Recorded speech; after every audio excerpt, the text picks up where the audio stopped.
Hello, everyone. Welcome to Talk Now Radio. This is your host, Royce the Redneck Radio Man.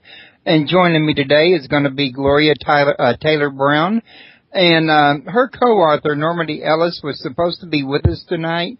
However, she had a emergency out of town and was unable to attend. And I told her that we would go ahead and conduct this with Gloria. And if need be, we can always conduct another one with her in late July, early August, somewhere in that range when I have my next openings, because right now, quite honestly, I'm behind and I'm trying to catch up, and I don't need to get further behind by rescheduling a whole entire show if I don't have to. So she was very nice about this, and at any rate, we got the other author sitting right here to answer any questions y'all might have. If y'all have any questions, the call-in number is 832-632-7904, and the website, if you want to learn more, is www.normandyellis.com. Now, Gloria, I didn't get your website on there. I wasn't even sure, to be honest with you. Do you have a website? I have a website, and right now it points to my Facebook page because I'm on there more often than I am anywhere else.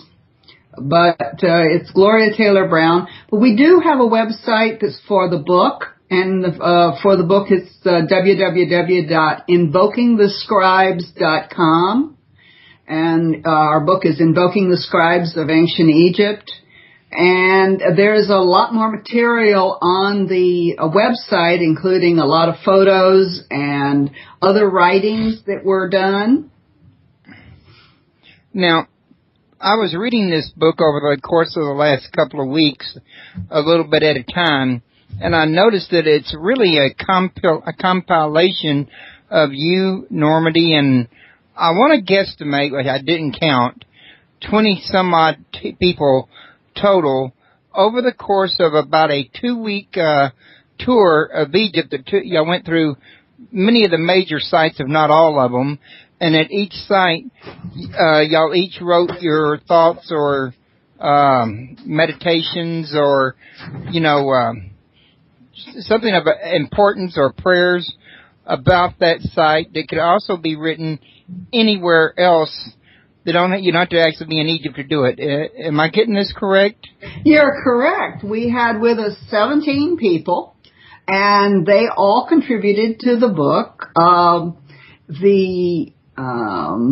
What we did is Normandi wanted to write a particular book, which was a book of creating a personal spiritual journal. And I wanted to go to Egypt and get the boat for as long as possible, the Afendina. So we came up with a scheme where we would be on the Afendina for 10 days and do our writing while we were traveling on the Nile. Now, the Afendina is this glorious 156-foot dahabeah, which is a boat like the barges that Cleopatra sailed on. Only it also has a 62-inch television and satellite uplink. So not exactly roughing it on the high sea. Oh, no, nothing like. We had a chef on there that made food for everybody, including the gluten-free, vegan, I don't eat that people. And it seems like more and more you have those people on a tour.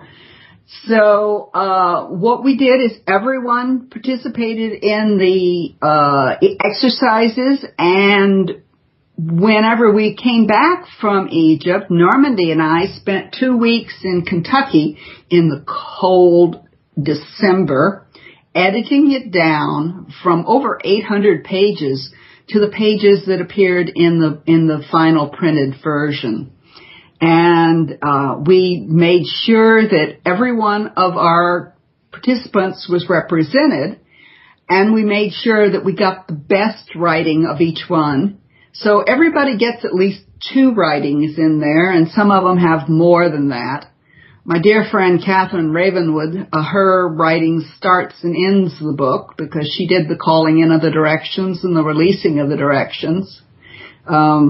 I was in charge of bringing in the meditations because I have a kind of a short contact list for people that I can contact on the other side.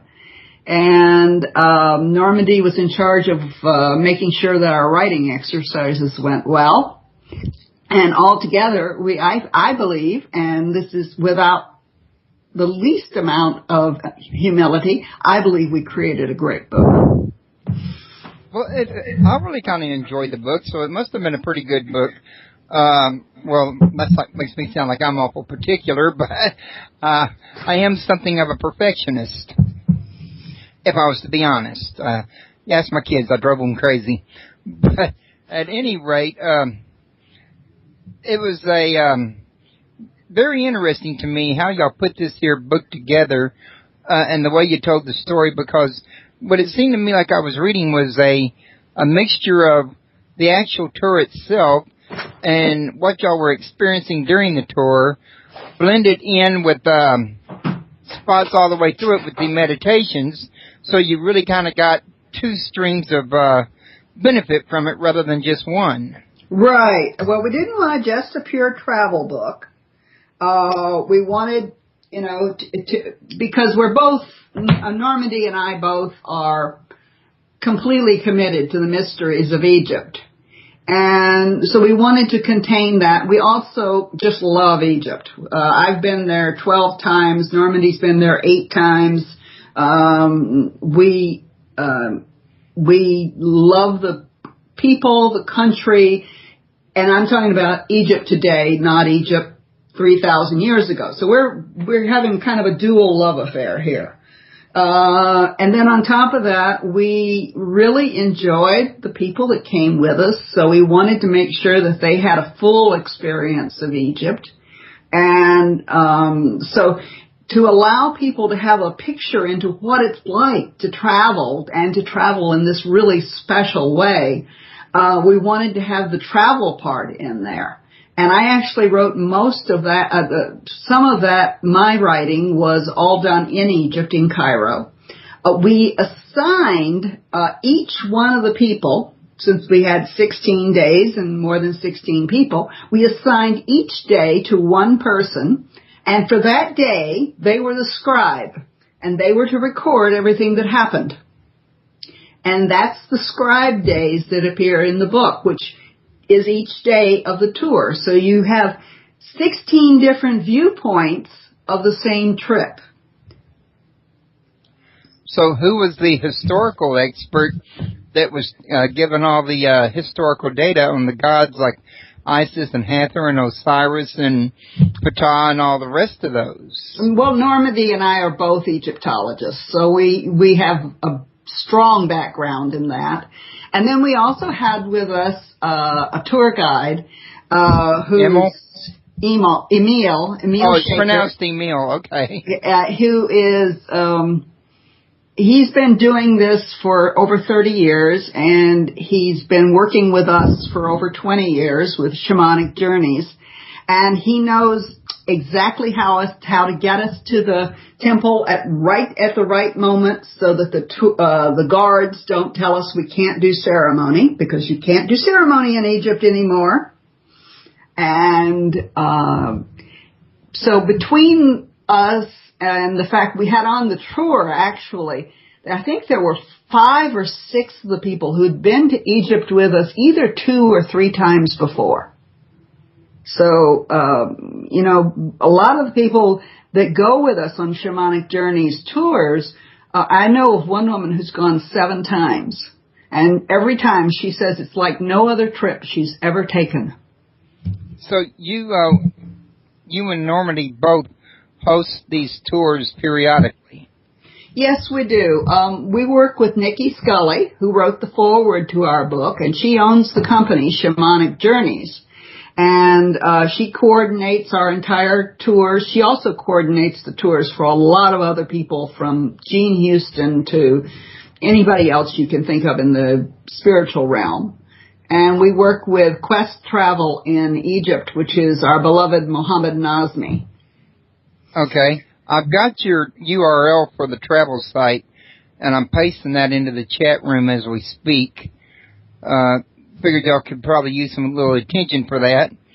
And that's www.shamanicjourney.com. And you can learn... Journeys. Make sure it's a plural. Yes. I'm not sure where it would go if it was a journey. I do stand corrected. That S is on there. Shamanicjourneys.com. And if y'all don't put that S in, you'll end up at a page cannot be displayed or somebody else's site or who knows what. I haven't tried it without the S. I have a dear friend who channels angels, and she decided to get the domain name Angel Girl. Well, she found out that the domain Angel Girl was already got, so she got the Angel Girl. However, she never went to see what Angel Girl was.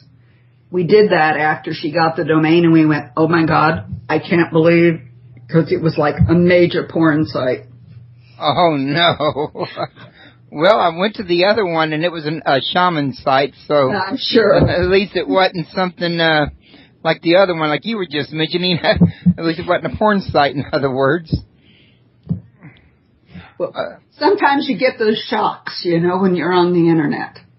So, roughly, what time of year, and I'm assuming when I say this that your journeys or your tours are once a year, what time of year do you normally have your tours?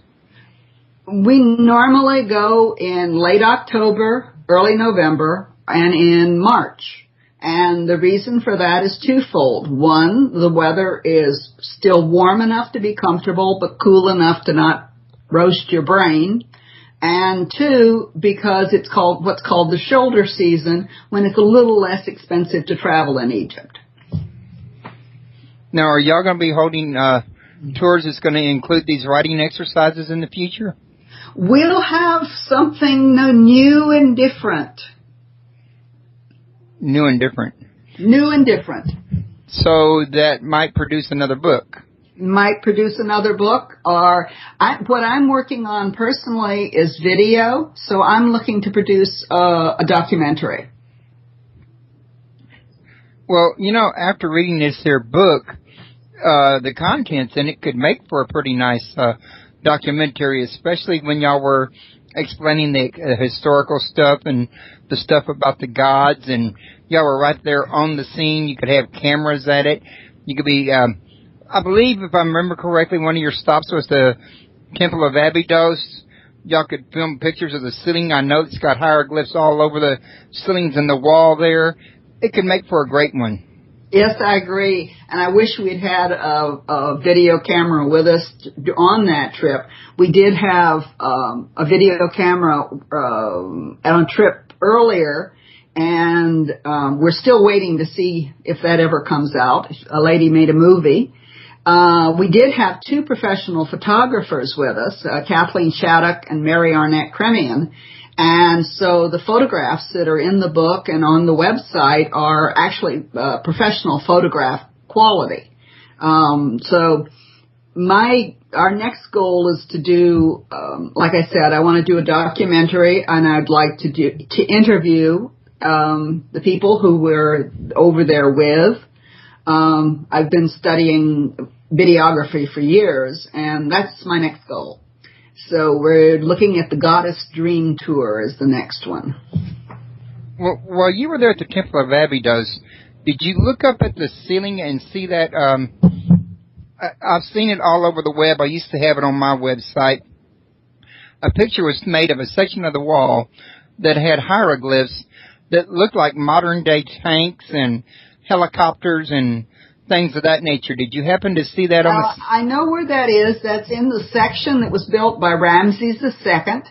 One of the issues there is it does look an awful lot like a helicopter and a tank. However, Ramses had a large ego. He had a large family, too. He had 91 sons. Wow, that is large.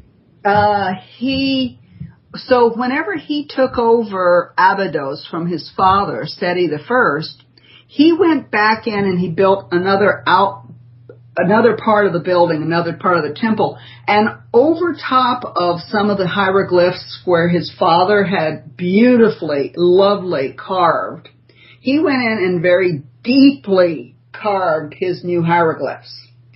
Some of these may be where one hieroglyph has been imposed over another one. There are enough strange hieroglyphs there that you don't have to look for trains and planes and automobiles. There are hieroglyphs there that look like someone is holding, well, you know, the laser wands from Star Wars? You like the lightsabers? Like a lightsaber? Mm-hmm. Yeah, there's some hieroglyphs there that look like they're holding a lightsaber with a long cord out from it. There's other hieroglyphs that are, you know, of different beings and examples of what was, you know, they saw as reality at that time. That, frankly, they're very strange. The temple itself, the temple that of Abydos that Seti the first constructed, is one of the most beautiful temples, and I adore it. And it's actually constructed in front of the oldest stone building that anyone has ever found up until they found the thing in Turkey at what is it, Göbekli Tepe? Göbekli, yeah. Yeah. So it's about 8,000 to 9,000 years old. Wow. And it is a place that was supposedly the burial crypt of Osiris. And it has no decoration on the walls except for the so-called flower of life, which looks like it was inscribed into these stone walls with a laser. I mean, the precision is incredible. Well, you know, I was also reading online that the Temple of Abydos is kind of like in the big middle of a desert-like area, but yet they found a boat buried under the sands, upside down, in this area where you would not expect to find a boat. Are you familiar with that? Yeah, actually, there's either 7 or 8 boat burials out there. One of them they think is about 5,500 years old, which would place it considerably older than the boats that were buried by the pyramids in Giza. They have not excavated them because they're waiting for technology to come up to where they can excavate. They only excavated one of them, and it sort of fell apart on them. So rather than excavate the others, they're letting them lay, and they're hoping that at some point they'll be able to go in there with more modern technology and excavate them and manage to get them to stay put.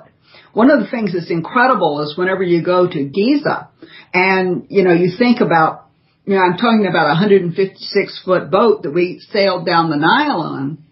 Well, there's a boat that's bigger than that they buried right beside the pyramid. And it looks sort of the same. And that was done over 5,000 years ago. And 5,000 years ago was not the time that that area was tropical. The time it was tropical was 11,000 years ago, I think. Right, yeah. It was desert at that time. And the other thing is that the historians claim that Egypt was not an ocean-going culture. Well, if they weren't an ocean-going culture, what did they need with a boat that had a high prow and big sails? You know, to go down the Nile, you basically, you know, had something that sailed with the current or got pulled against the current. And the Nile went right into the Mediterranean, so it'd be hard to believe they wouldn't just, you know, drift right out into the Mediterranean and go elsewhere if they wanted to. There's a lot of things that the historians say that don't necessarily make sense, but because we can't prove the way we believe them to be, we have to sort of say, okay, well, you know, until we have proof. In Egypt, they have a term for people like me. They call us pyramidiates. That wasn't a very nice term. Sounds like something Zahi Hawass would come up with.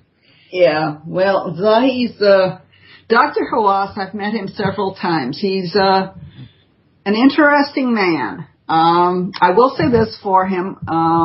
He did more for popularizing archaeology in Egypt than anybody ever has done since Tutankhamun.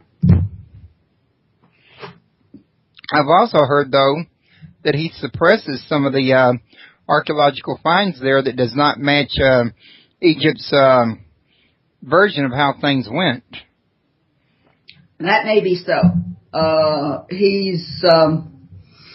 What he does, I wouldn't say he suppresses them, but like I said about the boats, he says this one we'll dig up later when we have more technology, when we know more, and you really don't know what it is he's hiding. Because you know he could dig it up now and he doesn't want to. Maybe. He's not in charge anymore, so what I'm hoping is whoever's in charge now will take as much care with the excavations as he did.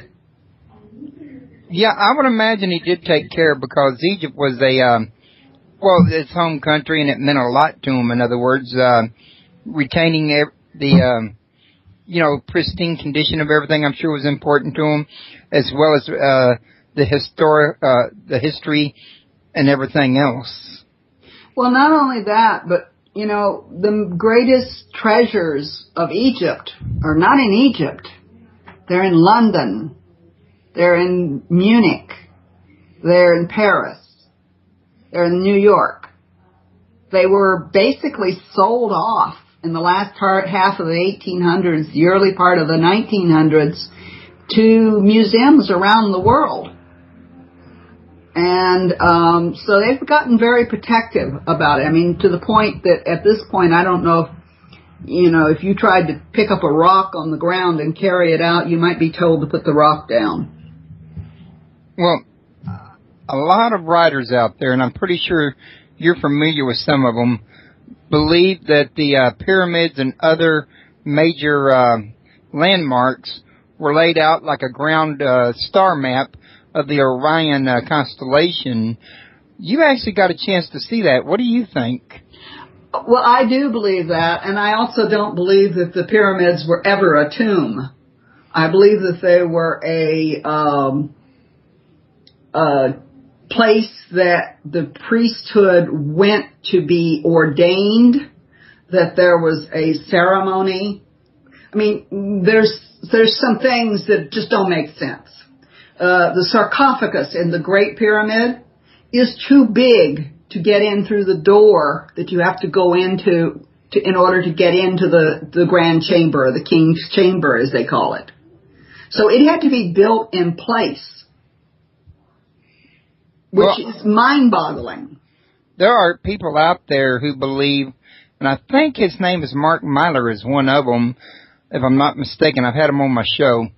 That believed that this was really meant for initiation, that in fact the limestone has similar, I'm sorry about that.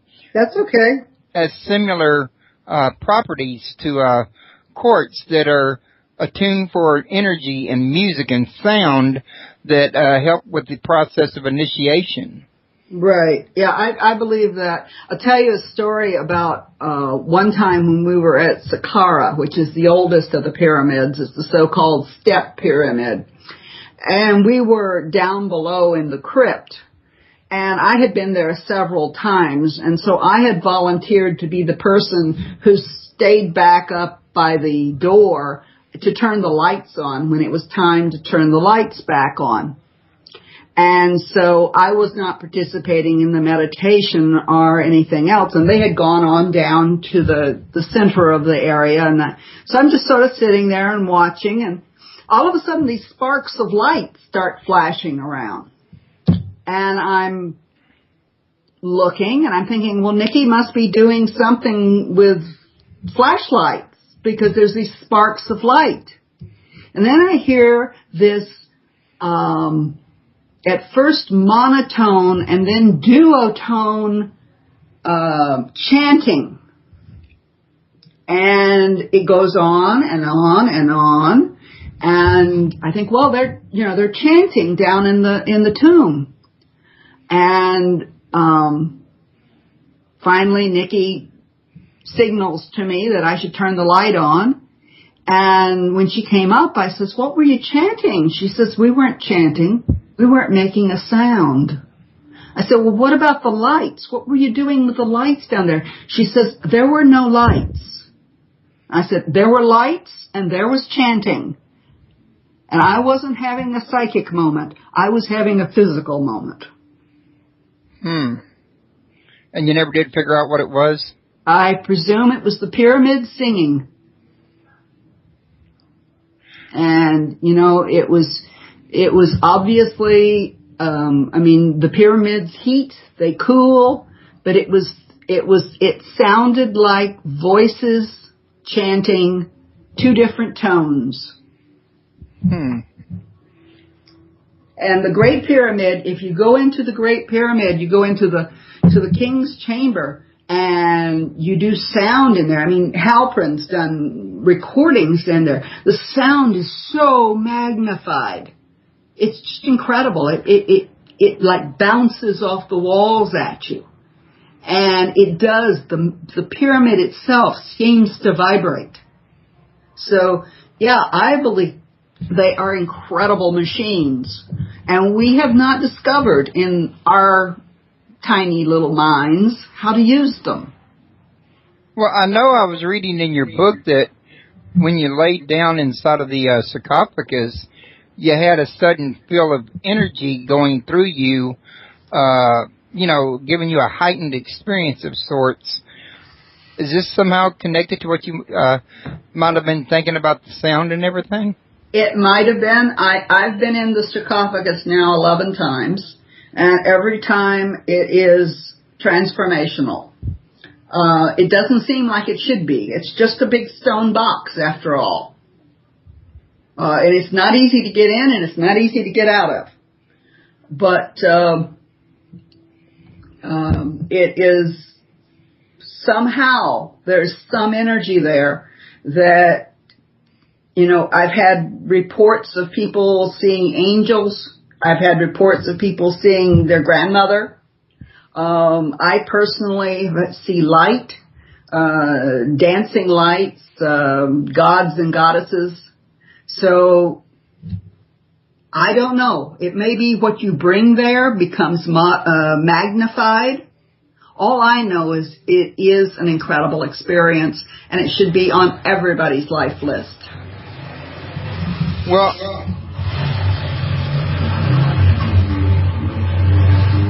is there a microphone? Yeah, sorry.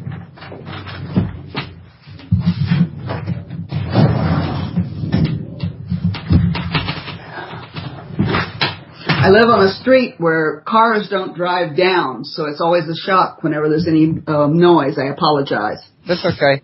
I also noticed I heard myself for a minute, but I don't hear myself again now, so it's okay. I had a question on top of my...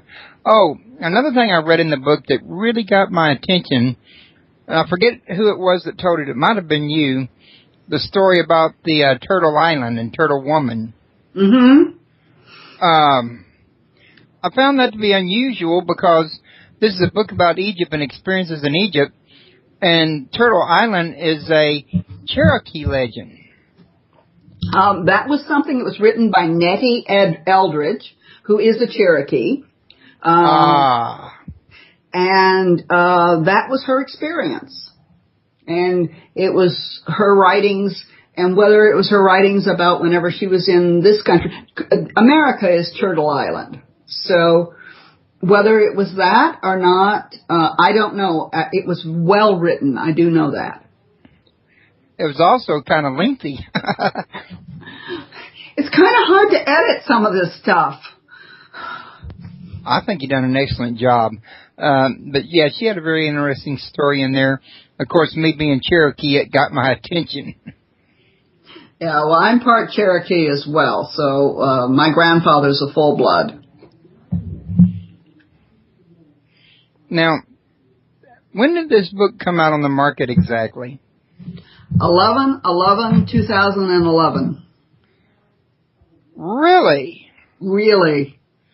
That is very interesting because 11/11/11 was something that people have been talking about when the date come around in connection with awakening and spiritual advancement. And that exact day, I interviewed to the pages that appeared in the final printed version. And we made sure that every one of our participants was represented, and we made sure that we got the best writing of each one. So everybody gets at least 2 writings in there, and some of them have more than that.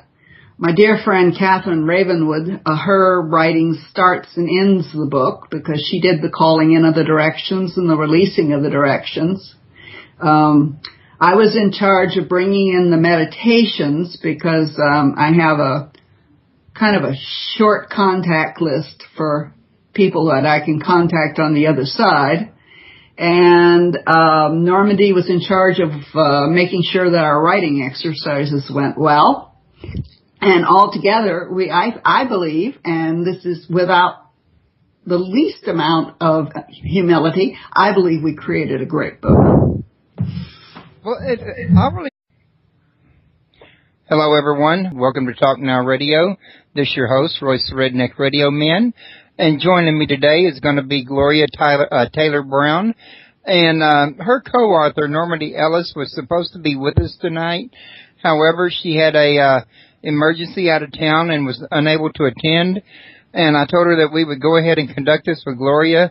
And if need be, we can always conduct another one with her in late July, early August, somewhere in that range when I have my next openings.